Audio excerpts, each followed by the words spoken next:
평생 가족을 위해서 헌신하겠다는 남편과 이혼을 하게 되었습니다. 남편이 헌신하겠다던 그 가족이 저와 이룬 가정이 아니라 자기가 태어나고 자란 원래 가족들 이야기였거든요. 남편은 30대 초반, 저는 20대 후반이 되어서 서로의 지인과 지인끼리의 소개로 처음 알게 되었습니다. 두 사람 다 나이를 먹을 만큼 먹은 뒤에 만남을 시작했다 보니 결혼을 전제로 만나기 시작한 건 아니었지만 어느 정도 그 부분에 대해서 염두를 하고 있었죠. 남편은 감성적인 것보다는 현실적인 생각을 많이 하는 사람이었어요. 둘이서 영화를 같이 한 편 보더라도 저는 장면 괜찮았던 부분을 이야기하는 반면 남편은 왜 등장인물들이 거기서 그런 행동들을 했는지 도무지 이해가 가질 않는다고 할 정도로 같은 사물을 두고도 보는 시각이 다른 사람이었죠. 처음엔 서로 다른 그런 성격이 결혼을 하고 나면 분명히 시너지 효과가 날 것이라고 생각했습니다. 손해보는 것도 지독하게 싫어하는 그런 칼 같은 성격이 저한테는 없는 장점이라고 생각했어요. 연애하면서도 은연중에 서로의 결혼관 이야기를 나눌 때가 많았고 그렇게 서로 결혼 생각을 하고 있다는 걸 깨닫게 되었을 때쯤 남편이 저한테 제안을 하나 해왔어요. 원래는 남편이 회사 근처에 방을 하나 얻어서 자취를 하고 있었는데 자기는 방을 빼고 부모님 집으로 들어갈 생각이라면서 말이죠. 저희가 결혼을 할지 안 할지는 모르지만 당장 앞으로의 미래를 생각하면 돈 한 푼이라도 아끼는 게 맞는 것 같다며 조금이라도 생활비를 줄여보자는 이유였습니다. 그리고 저한테도 가능하다면 부모님 집으로 들어가서 거기서 살면서 돈을 조금이나마 더 모아보라는 똑같은 제안을 해왔어요. 당장 출퇴근 힘든 것만 견디면 돈 얼마를 아낄 수 있지 않겠냐면서 말이죠. 연애 기간이 그렇게 길었던 편이 아니다 보니 남편이 모르고 있던 사실이 하나 있었죠. 제가 사회생활을 일찍 시작했기도 하고 무엇보다 저희 부모님 댁이 대중교통으로는 출퇴근이 아예 불가능한 지역에 있었다 보니 일찍이 중소기업 근로자 전세대출을 받아서 비교적 저렴한 비용으로 독립해서 살고 있었거든요. 그 사실을 그제서야 말해줬더니 남편이 대뜸 신혼살림은 그럼 그 집에 차리면 되겠다고 말을 꺼냈었어요. 그 전까지는 지나가는 말로 결혼에 대한 이야기를 나누었다면 신혼집이 해결되었다는 생각이 드니 곧바로 결혼 이야기를 꺼낸 거였죠. 그때만 해도 참 현실적인, 실로 남편다운 행동이라고 좋게 받아들였었죠. 요즘 반반 결혼이 추세라지만 어차피 신혼집으로 사용하기로 했던 제 집도 따지고 보면 전세의 대출도 남아있었다 보니 서로 돈을 합치는 것보단 생활비는 각출하고 각자 모아놓은 돈이나 버리는 각자가 운용하기로 정했습니다. 결혼할 당시에 남편이 모아놓은 돈은 1억 조금 넘는 정도였고 제가 모아놓은 돈은 보증금에 이것저것 다 합치면 8천 정도 되었었어요. 사실 그 돈이면 새로 신혼집을 구해도 무방했지만 당장 제가 내고 있던 대출이자보다 더 좋은 조건은 없었거든요. 그럴 바에 돈을 더 모으자는 취지였고 저도 그 말에는 따로 이견이 없었습니다. 그리고 결혼식 비용은 각자 정확하게 절반씩 쓰기로 했어요. 돈을 모으자는 공통된 목표가 있었으니 허례허식도 생략하고 결혼식도 간소하게 올렸죠. 대신 신혼여행만큼은 14박 15일로 길게 유럽 여행 다녀왔네요. 결혼하면서도 양가에 지원받은 건 일체 없었습니다. 굳이 꼽자면 결혼 후에 시댁이나 친정 다녀올 때마다 조금씩 얻어오던 반찬 정도들 밖에 없었어요. 제가 살고 있는 빌라가 가격에 비해 평수도 15평으로 혼자 살기엔 더없이 넓은 편이었고 방도 나름 2개나 되었기에 신혼집으로 한다면 못할 것도 없는 집이었습니다. 다만 치명적인 단점이 하나 있었는데 집에서 제일 가까운 지하철역이 걸어서 거의 20분 정도 걸리는 곳에 있다는 점이었습니다. 저한테는 아무런 문제가 없던 게 집 근처에서 회사 근처까지 가는 버스가 있었다 보니 그걸로 출퇴근을 했었고요. 집 근처에 지하철역까지 가는 버스가 있긴 했지만 배차 간격 때문에 시간 맞추기도 애매하고 불편하기는 매한가지였어요. 특히나 남편한테 있어서는 매 출근길 퇴근길이 전쟁이었죠. 또 회사에서 멀기는 엄청 멀어서 남편이 힘들어하던 게 눈에 보였어요. 결혼 처음에야 가족의 미래를 위해서는 지금 힘든 것쯤 일도 아니라면서 괜찮다고 했지만 그렇게 출퇴근을 2년째 하고 있으니 남편이 아주 아침마다 저녁마다 힘들어 죽겠다며 힘들단 소리를 하기 시작했거든요. 출퇴근하는데 하루에 왕복 3시간을 길에서 버리는 게 아깝다는 말도 서슴지 않았고요.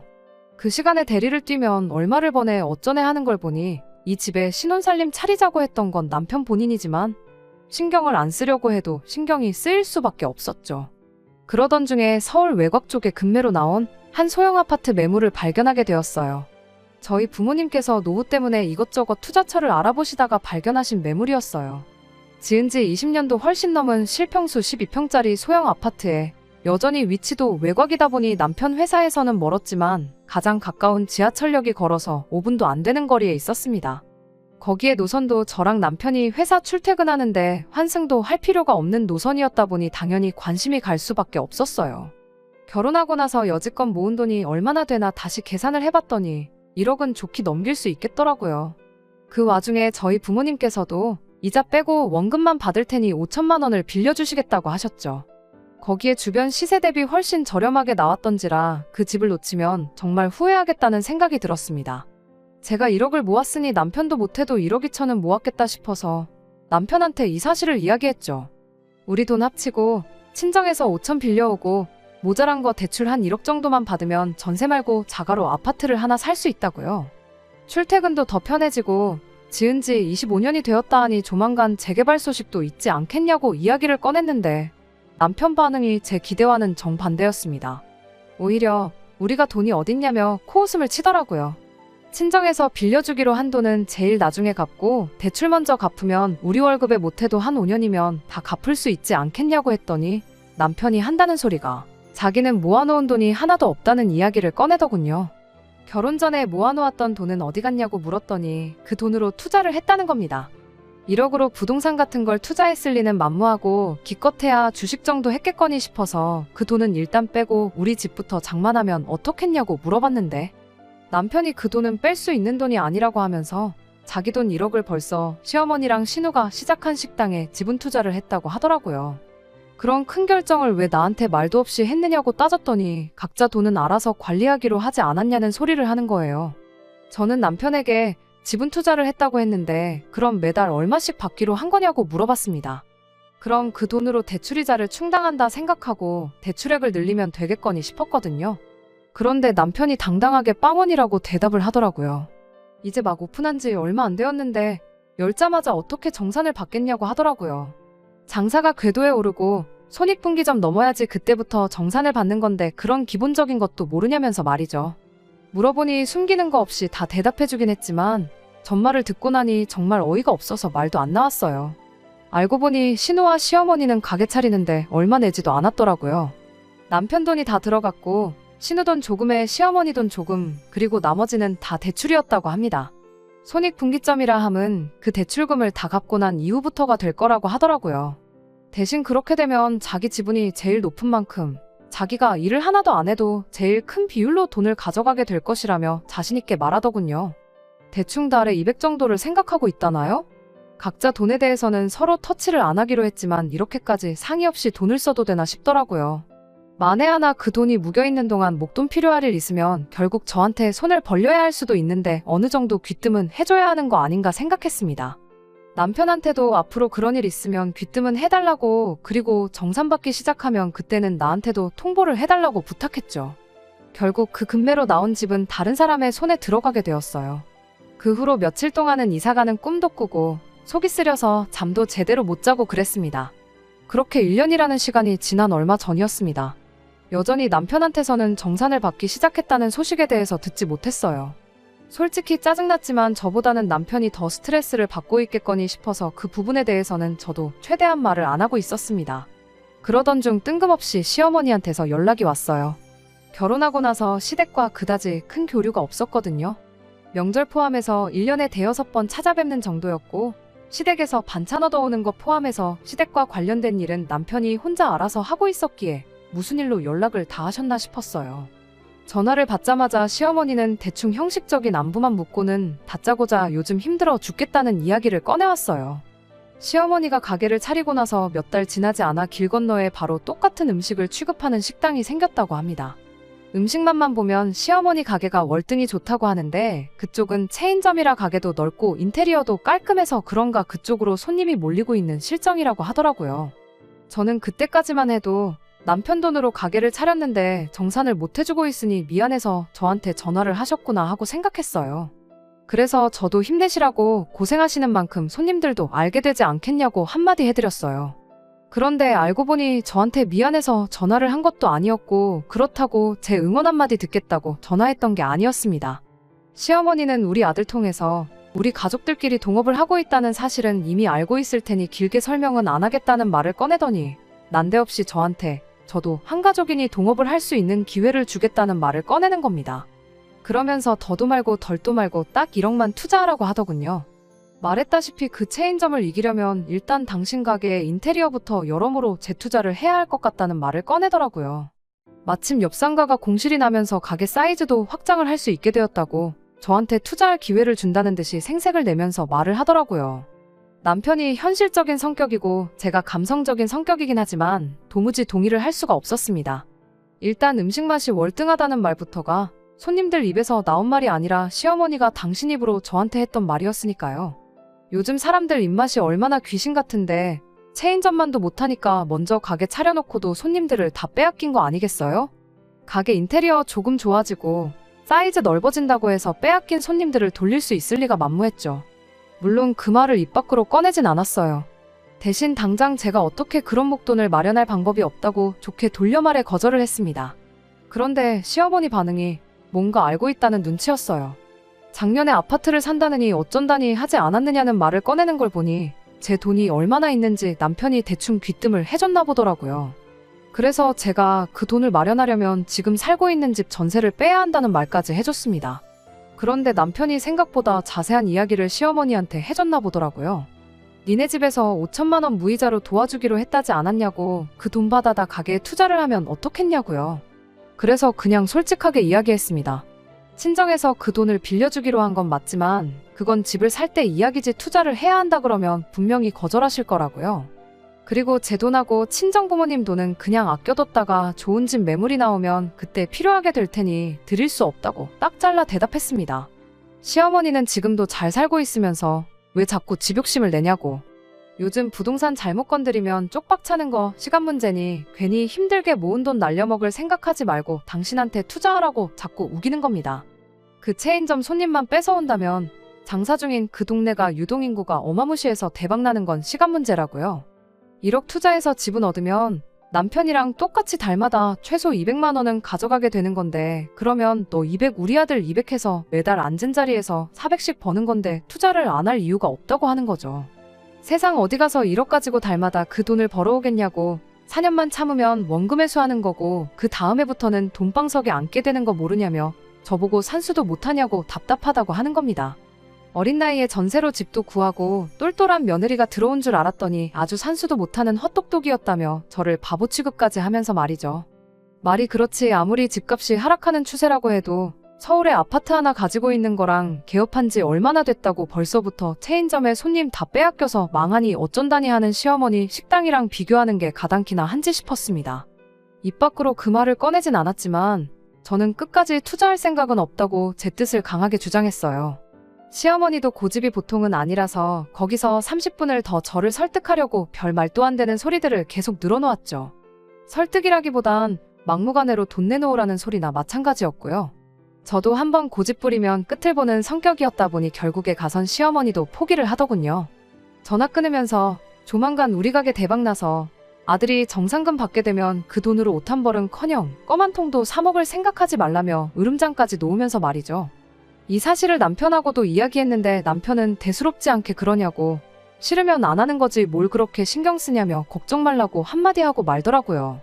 어쨌든 결혼 후 시어머니와 생긴 첫 갈등이다 보니 저는 제 나름대로 심각했기에 말만 그렇게 하지 말고 어떻게 좀 해달라고 말했더니 남편이 알겠다고 대답을 했죠. 그래서 저도 그냥 남편이 알아서 해결하게 두도록 하고 신경을 아예 쓰지로 않게 했습니다. 그런데 남편이 가져온 해결 방법이 참 가관이었어요. 그렇게 시어머니한테 투자 강요 전화를 받은 지 2달 정도 지났나 그 뒤로는 시댁에서 연락 한 통 따로 없었기에 그냥 이렇게 일단락 되는구나 싶었습니다. 남편 회사까지 교통이 엉망이기도 하고 거리도 멀다 보니 항상 남편이 저보다 못해도 1시간 반은 일찍 일어나 준비를 했었거든요. 그런데 사건이 터진 그날은 웬일인지 제가 일어났는데 남편이 아직도 쿨쿨 자고 있더라고요.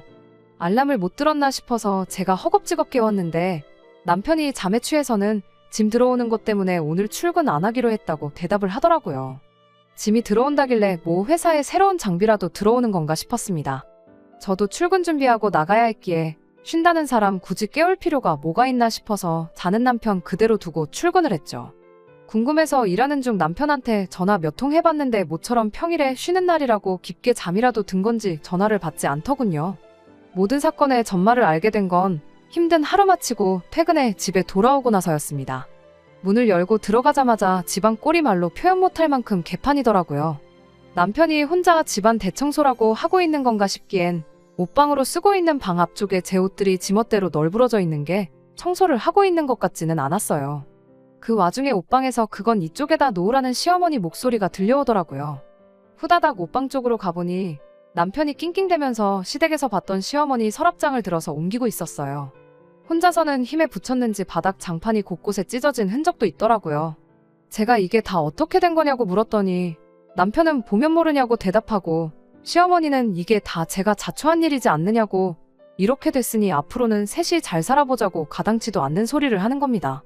그게 무슨 소리냐고 다시 따져 물으니 상황이 어떻게 빚을 더 질 수는 없는 상황이다 보니 살고 있는 집 전세금을 빼서 가게 확장을 했다더라고요. 오갈 곳이 없어진 시어머니를 남편이 모시고 저희 집으로 온 거였고요. 그제서야 아침에 남편이 짐 들어오는 날이라고 회사를 왜 쉬었는지 이유를 알겠더라고요. 남편은 또 한 번 저한테 아무런 상의도 없이 혼자서 결정을 내린 겁니다. 시어머니는 뻔뻔하게 남편에게 월세는 매달 30만 원 정도만 내면 되겠다고 넓다더니 방도 아주 비좁고 볼품없다고 하더라고요. 정작 집주인인 저한테는 아무 말도 안 하고 있고 그 와중에 남편은 30 정도면 충분하겠다고 여름이랑 겨울에 냉난방비로 10,000원씩만 더 내시라 뭐 이딴 소리를 하고 있는 거예요. 그 와중에 또 시어머니가 한다는 소리가 그럴 게 아니고 당신이 넓은 거실을 대신 방처럼 써야겠다고 그리고 혼자 자취하는 신우를 불러다가 빈 방을 쓰게 하면 어떻겠냐는 제안을 하는 겁니다. 그래서 둘이 합쳐서 월세 딱 50만 원만 받으라고 말이죠. 그 와중에 남편은 또 좋다고 낄낄대더군요. 저는 아무 말 없이 옷방 앞에 널브러진 제 옷들을 주섬주섬 챙겨서 창고 한 구석에 고이 모셔놓았던 이민 가방 꺼내서 그 안에 쑤셔 넣었습니다. 처음 원룸 생활하다가 전세집으로 이사할 때 이사비 조금이나마 아껴보겠다고 중고로 15,000원 주고 구해놓은 이민 가방을 이런데 쓰게 될 줄은 몰랐죠. 그 외에도 가방에 빈틈이 없어서 더 안 들어갈 때까지 제 짐을 추려 넣었습니다. 남편이 뭐 하냐고 묻길래 정리는 미리미리 해놓아야 편하지 않겠냐고 대답을 해줬습니다. 남편은 저 말에 숨은 속뜻이 있었다는 걸 전혀 눈치 못 채고 제가 시어머니랑 같이 사는 걸 받아들이고 일 키우지 않게 숙이고 들어간 걸로 이해를 했나 보더군요. 방에 쫓아 들어와서 저한테 저라면 이해해줄 거라 믿고 있었다며 고맙다는 말을 해왔으니 말이죠. 잠들기 전에도 그래도 어머니한테 받기로 한 월세는 전부 저한테 주겠다는 소리까지 하더라고요. 그러면 저한테도 좋은 거 아니겠냐는 어이없는 소리를 하면서요. 그리고 어머니랑 동생 가게가 잘 되거든 정상금 나오면 뒤늦게라도 지분을 얻을 수 있게 이야기를 해주겠다는 겁니다. 어차피 대출이 있기 때문에 그걸 제 돈으로 갚고 그만큼 제 지분을 포함하면 되는 거라 아니겠냐면서요. 세상에 제가 월세로 받는 30만 원이 아쉬워서 혹은 앞으로 받을지 못 받을지도 모를 달 200만 원 때문에 이런 식으로 합가를 허락했다고 생각했던 걸까요? 정말 우습지도 않더군요. 그렇게 일주일을 더 지냈는데 시어머니가 엄청 흡족해하는 눈치더군요. 이럴 줄 알았으면 진작에 집부터 팔아버리고 이 집 들어와 사는 건데 하면서 며느리가 있으니 편해서 너무 좋다고 하더군요. 그도 그럴 게 오셔서 집안일 같은 거 도와주시기는커녕 일 때문에 바쁘다고 당신 빨래까지 저한테 시키시고 심지어 하루 종일 일하고 온 저한테 가게에서 손님들한테 서비스로 나갈 만두까지 빚으라고 시켰거든요. 제가 아무 계획도 없이 이 상황을 당하고만 있던 건 아니었어요. 적당한 날을 기다리고 있었는데 하늘이 도운 건지 못해도 한 달은 있어야겠다 싶었는데 일주일 만에 기회가 찾아왔습니다. 평소 때처럼 아침에 일어나니 남편은 평소처럼 일찍 일어나서 출근을 했더군요. 시어머니는 제가 일어나는 걸 보고는 아침밥부터 찾으시길래 군말 안 하고 즉석밥 하나 데워서 냉장고에 있는 거 대충 꺼내서 드렸어요. 앞으로 일어날 일을 생각하면 이 정도쯤은 해줘야 계획에 차질이 없겠다 싶었거든요. 시어머니가 식사하는 동안 저는 출근 준비를 하고 있었는데 그때 마침 딱 시어머니가 가게 일 때문에 일찍 신우랑 어디 좀 다녀와야 된다며 집을 비우셨죠. 시어머니가 장사 때문에 항상 저 출근할 때까지도 집에 계셔서 마땅한 타이밍을 못 잡았는데 정말 운 좋게 그날 바로 기회가 찾아온 거죠. 시어머니 나가는 거 확인하자마자 회사에 전화해 출근 좀 늦게 하겠다고 사정을 설명하고 곧바로 작업에 들어갔어요. 근처에서 대학교 다니고 있는 사촌동생한테 곧바로 전화해서 수고비로 100만 원 줄 테니까 힘 잘 쓰는 친구들 몇 명 데리고 저희 집으로 좀 오라고 했어요. 아침이었는데도 100만 원 준다고 했더니 정말 1시간도 안 돼서 힘 꽤나 쓸 것 같은 친구들 2명을 데리고 오더라고요. 용달차 하나 불러서 사촌동생 시켜서 제 집만 따로 빼놓고 시어머니랑 남편 짐은 거실 한가운데다가 좌르륵 다 빼놓았습니다. 남편이 사실상 못 많았다 보니 시어머니가 집 처분하고 들고 온 서랍장 같은 거 몇 개 빼고 나면 옷가지 말고는 짐이라고 부를 만한 것도 없었거든요. 제 짐은 셀프 보관 창고로 옮겨놨어요. 비용은 진작에 알아봤는데 생각보다 저렴해서 놀랐네요. 아무튼 일처리 끝난 거 확인하고 사촌동생한테 100만 원 쥐어주고 고생했다고 친구들이랑 밥 사 먹으라고 10만 원 더 줬어요. 그랬더니 앞으로 이런 일 있으면 자주 불러달라고 하더라고요. 이런 일이 또 있으면 안 되는 건데 동생이 아직 철이 없다 보니 그렇게 말했나 봐요. 그리고 저는 그 길로 바로 회사로 출근했죠. 출근하는데 발걸음이 그렇게 가벼웠던 적이 없는 것 같아요. 몇 시간쯤 지나서 시어머니가 신우랑 볼일 마치고 집에 돌아와서 집안 꼴을 확인이라도 한 건지 저한테 미친 듯이 전화가 걸려오기 시작했습니다. 몇 통 무시하다가 전화를 받았더니 시어머니가 다급한 목소리로 이게 다 무슨 일이냐며 호들갑을 떨길래 회사 일 때문에 바빠서 지금 통화하기 좀 그렇다고 한마디 말하고 전화 끊어버렸어요. 아니나 다를까 5분도 안 지나서는 이제 남편한테까지 전화가 걸려오더라고요. 회사 전화로도 걸려왔는데 직원한테 부탁해서 저는 외근 나가 있는 걸로 좀 해달라고 미리 부탁해놓은 덕분에 남편하고 통화는 쉽게 피할 수 있었어요. 퇴근하고 집에 오니 남편도 상황이었는지 일찍 퇴근했더라고요. 집안에서 망연자실하게 서 있는 두 사람 꼴을 보니 터져나오는 통쾌한 웃음을 참을 수가 없었습니다. 남편이 저한테 이게 다 뭐냐고 물어보기도 전에 시어머니가 저를 보자마자 육두문자를 쓰면서 저한테 뭐라 소리를 지르더라고요. 처음엔 집에 도둑이 들었는 줄 알고 놀랐는데 당신 짐하고 남편 것만 집에 남아있는 걸 보니 제 소행인 걸 대번에 알았다네요. 그 말 듣자마자 저도 도둑 맞지 않냐고 내 돈 1억 꽁으로 털어가려던 사람들이 어떻게 안 되니까 이젠 내 집에 들어와 살림까지 차렸는데 그게 도둑이 아니고 뭐라고 설명할 수 있겠냐고요. 그랬더니 시어머니가 지금 나를 도둑이라고 부른 거냐고 열을 내길래 사실 도둑보단 날강도가 더 어울리는 표현인 것 같다고 정정해줬네요. 시어머니야 열이 잔뜩 받아서 저러고 있지만 남편은 대충 돌아가는 상황을 짐작한 건지 저한테 왜 그러냐며 대화로 좋게 풀어보자고 하더라고요. 대화로 좋게 풀을 수 있는 일이었으면 신우랑 시어머니한테 전 재산 퍼다주고 내 집에 모시고 오기 전에 진작에 대화를 하지 그랬냐며 당신하고는 더 할 말 없으니 이혼 서류 준비되는 대로 사인이나 해달라고 딱 잘라 한마디 해줬습니다. 그리고 집도 빠른 시일 내로 부동산에 내놓을 테니 당신이랑 어머님 짐도 빠른 시일 내로 빼달라고 했어요. 그 와중에 시어머니가 저를 고소하겠다느니 어쩐다니 하길래 내 집에서 내 짐만 빠졌고 어머님하고 남편 짐은 여기 고스란히 다 있는데 저를 뭘로 고소하실 생각이냐고 물었죠.